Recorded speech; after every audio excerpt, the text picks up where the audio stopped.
یا آپ کو کوئی جگا رہا ہے اٹھو اسکول جانا ہے، آفس جانا ہے، یہ کام ہے وہ کام ہے، اور کسی ضرورت نے آپ کو اٹھا دیا، یعنی باڈیز کو اٹھا دیا، اس میں آپ موجود ہیں۔ اب اس باڈی کو جو بھی آسان لگے، جو بھی اچھا لگے، جو بھی برا لگے، آپ اس کے ساتھ چلتے جا رہے ہیں، یہ جانتے ہوئے بھی کہ انسان اس دنیا میں کچھ نہیں پاتا، وہ تو بس اس جسم میں آتا ہے اور چلا جاتا ہے۔ یہ کھانے کی ضرورت، پینے کی ضرورت، سن کر، دیکھ کر، محسوس کر کے جو بھی جسم کی ضرورتیں ہیں، ان کو تم نے اپنی سمجھ کر خوب اس باڈی کی خدمت کی۔ یہ دل میں خواہشات پیدا کرتا جاتا ہے، تم اس کو پوری کرنے میں لگے رہتے ہو، اور یہ بھی پتا ہے کہ اس نے ایک دن ختم ہو جانا ہے۔ تم نے کیا پایا؟ کچھ بھی نہیں، سب کچھ تو اس کے لیے کر رہے تھے، یہ ختم تو اب نہ تمہیں بھوک لگے گی، نہ پیاس، نہ کسی سے نفرت، نہ پیار، نہ سیکس کی ضرورت، نہ کسی قسم کی خواہش۔ تو انسان نے یہاں کچھ نہیں پایا، اس نے صرف جسم میں آنا ہے اور جانا ہے، لیکن اس جسم کے ذریعے اس نے اعمال کی شکل میں جو کمایا، اس کا حساب اللہ کو، اپنے سچے مالک کو دینا پڑے گا، اور یہ حساب دینے کے لیے اللہ انسان کو پھر ایک نیا وجود دے گا، اور جو ہمیشہ کے لیے ہوگا، جب تک زمین ہے، آسمان ہے، جنت ہے، دوزخ ہے۔ تو کیا تم نے پہچان لیا کہ تم کس کو اپنا خدا بنائے بیٹھی ہو؟ ان خواہشات کے بت کو، یہ بت جو بے جان ہے، اس میں جان پڑتی ہے میری روح سے، اس کو تحریک ملتی ہے میری روح کی انرجی سے، ورنہ یہ مردہ کا مردہ ہے، زمین سے جو نکلا ہے، زمین میں جس نے جانا ہے۔ آج میں زمین سے نکلی پیداوار کو، اس کے اناج کو، اس کے پھل کو کھا رہی ہوں اس جسم کے ذریعے۔ کل یہ زمین میرے اس جسم کو کھا جائے گی، اپنی تمام دی ہوئی چیزیں واپس لے لے گی، اور جو حقیقی انسان ہے، اور جو حقیقی انسان ہوں، میں اس کو دیکھوں گا کہ وہ جسم جس کی خواہشات، ضروریات کو پورا کرتے میں نے ہر حد پار کر دی، میں لالچ میں آ گیا، حسد میں آ گیا، میں نے اس جسم کی نفسانی خواہشات کو اپنی ضروریات سمجھ لیا۔ اب حقیقت مٹی کی شکل میں سامنے آ گئی، تو کاش میں مٹی ہوتا، میں اس باڈی کو، اس سننے کو، دیکھنے کی امانت کو قبول ہی نہ کرتا۔ مجھے ایک موقع اور مل جائے تو میں کبھی اس جسم کو اپنے پر حاوی نہیں ہونے دوں گا، میں اس کو بھوکا رکھوں گا، یعنی اس کی خواہشات کی نفی کروں گا، اور اس کی ایک پریکٹس، ایک مشق، اور اس کی ایک پریکٹس، ایک مشق اللہ انسان کو اس دنیا میں کرواتا ہے روزے کی شکل میں، کہ کچھ دیر کے لیے اپنی بھوک کی، پیاس کی، خواہش کی، جذبات کی کیفیت کو محسوس ہونے کی اور نہ محسوس ہونے کی جبلت کو کنٹرول کر لو۔ یہ سب ضرورتیں تمہاری نہیں ہیں، یہ اس جسم کی ہیں، اور یہ جسم تمہاری آزمائش ہے۔ اس کو آزمائش ہی سمجھنا، کیونکہ ایک جھٹکے میں یہ بکھر جائے گا، فنا ہو جائے گا، آنکھوں سے پٹی ہٹ جائے گی، اور تو پلٹے گا اپنی اصل کی طرف۔ لیکن اس وقت توبہ، یہ پلٹنا حقیقت کی طرف شاید قابل قبول نہ ہو، لہٰذا اس وقت سے پہلے لوٹ آؤ جب آنکھیں چندھیا جائیں گی، یعنی باڈی دیکھنا بند کر دے گی، سننا بند کر دے گی، اور انسان اپنے جسم کو مٹی میں ملتا، قبر میں اترتا دیکھ رہا ہوگا کہ بلیا گھور پیا کوئی ہور۔ تم تو بس اس سرکے سے باہر نکل آئے، جس کو اپنا مستقل ٹھکانہ سمجھے بیٹھے تھے، وہ تو مٹی میں مل گیا۔ تو اس دن، اس وقت، اس ٹائم سے پہلے توبہ کر لو، اس نفس، اس وجود، اس باڈی کی خواہشات کو کنٹرول کر لو، ورنہ یہ تمہیں اپنا بندہ بنا لے گی، اپنا غلام، اور تم اسے خدا بنا لو گے۔ تو لوٹ آؤ اس وقت سے، کیونکہ قیامت کے دن کی قسم ہے، اور بے شمار ہونے والے شخص کی قسم ہے۔ کیا انسان سمجھتا ہے کہ ہم اس کی ہڈیاں جمع نہ کریں گے؟ ہاں، ہم تو اس پر قادر ہیں کہ اس کی پور پور درست کر دیں۔ بلکہ انسان تو چاہتا ہے کہ آئندہ بھی نافرمانی کرتا رہے، پوچھتا ہے قیامت کا دن کب ہوگا، یعنی اس جسم کی موت کا دن، خاتمے کا دن کب ہوگا، جب آنکھیں چندھیا جائیں گی، آنکھیں اٹھی کی اٹھی رہ جائیں گی اور ان میں سے زندگی کھینچ لی جائے گی اور چاند بے نور ہو جائے گا، یعنی جذبات، یہ خوش ہونا، یہ ناراض ہونا، یہ حسد کرنا، یہ لڑنا، یہ جاگنا، یہ سونا، یہ کسی لگن میں مبتلا ہونا اس جسم کے ساتھ ہی فنا ہو جائے گا، اور سورج اور چاند اکٹھے کیے جائیں گے۔ یہ سورج اور چاند جن کی مجال نہیں کہ ایک دوسرے کو جا پکڑیں، یعنی انسان کا دماغ اور اس کے جذبات سب ایک جگہ اس کے سامنے موجود ہوں گے کہ انسان کے تمام کیے ہوئے اعمال سامنے آ جائیں گے۔ ایک رائی کے دانے کے برابر بھی کیا ہوا عمل چھپے گا نہیں، چاہے دماغ سے کیا، چاہے جذبات کی رو میں بہہ کر۔ اور پھر اس دن انسان کہے گا کہ بھاگنے کی جگہ کہاں ہے، کوئی بچت کی راہ، کہ میں ایک انسانی، ایک حقیقی انسان جو امر ہے اللہ کی روح سے نکلا ہوا ایک مفرد وجود، پھر سے چھپنے کی کوشش میں ہے کسی جسم، کسی پردے، کسی اوٹ کے پیچھے، جیسا اس دنیا میں اس جسم کے اندر چھپا ہوا تھا۔ تو لیکن ہرگز نہیں، کہیں پناہ نہیں، اس دن آپ کے رب ہی کی طرف ٹھکانا ہے۔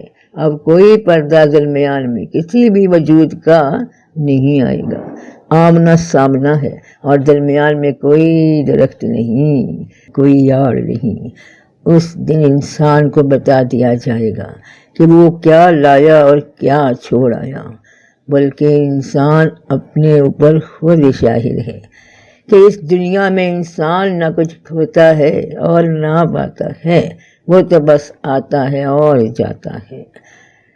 گو وہ کتنے ہی بہانے پیش کرے کہ میرے اللہ، مجھے اس نے بہکا دیا تھا، اس جسم نے، اس کی ضروریات نے، اولاد نے، بیوی بچوں نے، شوہر نے، والدین نے، ان کی ضروریات کے لیے بھاگا پھرتا تھا تیری دی ہوئی اس کشتی میں جو زندگی کے دریا میں تیرتی جا رہی تھی۔ میں تو اس کا مسافر تھا، ہرگز نہیں، بلکہ تم تو دنیا کو چاہتے تھے اور آخرت کو چھوڑتے ہو۔ اے انسان، تیرے لیے افسوس پر افسوس ہے کہ تم نے ایک بے جان وجود کو اپنے پر حاوی کر لیا۔ پھر تیرے لیے افسوس پر افسوس ہے کہ تم اپنی آزمائش میں ناکام ہو گئے، تم نے اپنا آپ بھلا دیا۔ افسوس! کیا انسان یہ سمجھ رہا ہے کہ وہ یوں ہی چھوڑ دیا جائے گا کہ یا اللہ، تو نے مجھے بڑی مشکل دنیا میں بھیج دیا تھا، مجھے ایسے وجود میں اتار دیا ہے جس کو بھوک لگتی ہے، پیاس لگتی ہے، جس کی ضروریات ہیں، جس کی خواہشات ہیں، جس کے بچے ہیں، جس کی مجبوریاں ہیں، مجھے ایسے وجود میں ٹھکانہ دے دیا، ایسے جسم میں جو جکڑا ہوا ہے حدوں میں۔ کیا وہ ٹپکتی منی کی ایک بوند نہ تھا؟ وہ وجود، وہ جسم جس کو تم نے اتنی اہمیت دے دی کہ اس کو اپنا سب کچھ سمجھ لیا، کیا اس کی حقیقت تمہیں معلوم نہیں تھی؟ ایک ناپاک پانی کی بوند جس کی کوئی حقیقت ہی نہیں، اہمیت ہی نہیں، اور تم اس کے آگے گھٹنے ٹیک آئے۔ وہ جسم جو ایک بوند تھا، پھر وہ لوتھڑا بنا، پھر اللہ نے اسے بنا کر ٹھیک کیا، یعنی تمہارے رہنے کے قابل بنایا۔ تم ایک روح کہ تم اس میں رہ سکو، اس کو دیکھو، اس کو سنو اور اپنے رب کی صفات کے عملی جلوے دیکھو، اور تم بھی جائے کہ اس دنیا کے اس جسم کے ذریعے اپنی روح کا سفر کرتے، تم تو اس جسم کو ہی حقیقت مان بیٹھے۔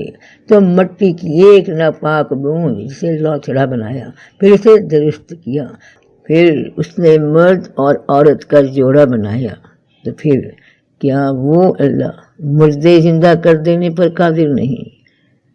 اور تم اسے چھوڑ کر ایسے اتنے بڑے خدا، اتنے بڑے علم والے رب کو چھوڑ کر اس خواہشات کے بت کے پیچھے لگے بیٹھے ہو جس کو ہر وقت کچھ نہ کچھ چاہیے۔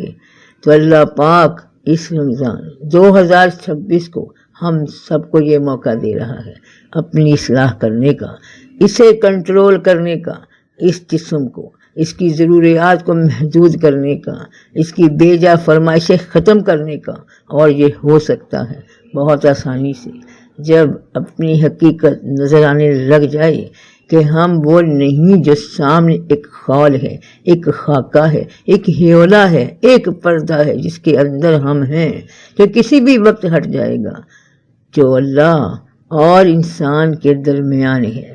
تو ہم وہ نہیں، بلکہ ہم اس روح کا ایک ذرہ ہیں جو کہتا ہے کہ میں وہ ہوں جو ہوں، جس کا نہ باپ ہے نہ اولاد، نہ اسے بھوک لگتی ہے نہ اسے اونگ آتی ہے، اور فنا ہونے والی چیز جو مٹی سے آئی تھی مٹی میں مل جائے گی، اور حقیقی انسان یہ روح ہمیشہ رہے گی۔ تو سب کا بھلا، سب کی خیر، جیتے رہو بہن بھائیوں، بیٹے بیٹیوں، فی امان اللہ۔